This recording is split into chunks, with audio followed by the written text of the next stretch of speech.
কোরআনে আছে জাহান্নামী ফেলবার পরে আল্লাহর কাছে ভীষণ আযাবে আগুনে আল্লাহর কাছে তিনটা জিনিস চাইবে।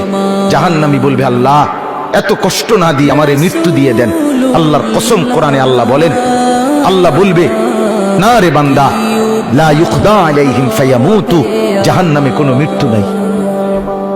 নাফরমান জাহান্নামী তখন বলবে, আল্লাহ তাইলে আমারে একটু তাখফিফ, একটু আযাব হালকা করে দেন।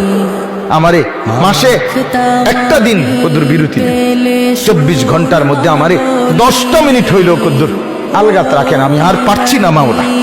আল্লাহ তাআলা বলেন, ওয়ালা ইউখাফফাফু মিন আযাবিহা, না রে নাফরমান, 1 সেকেন্ডের জন্য জাহান্নামের আযাব কমানো হবে না। 3 নাম্বার, নাফরমান বলবে, আল্লাহ তাইলে আমারে দুনিয়ায় একটু ফেরত যাইতে দেন, আমি নেক আমল করব এবার গেলে।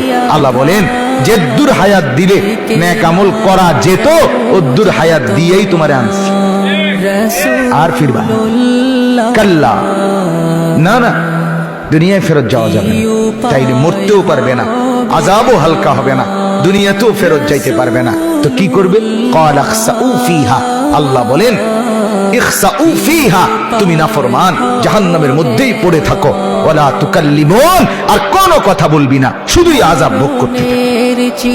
তাফসীরের মধ্যে আছে, তাফসীরে মাআরিফুল কোরআনে, আহা, আল্লাহ যখন কোনো জাহান্নামীকে এটা বলে ফেলবে যে তুই আর কোনো কথা কবি না, আর কোনো কথা বলবি না, নাফরমান পড়ে থাক, আযাব ভোগ কর।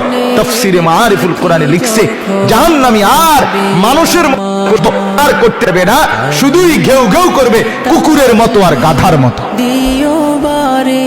আমার বাপ জিন্দেগির উপরে রহম কর।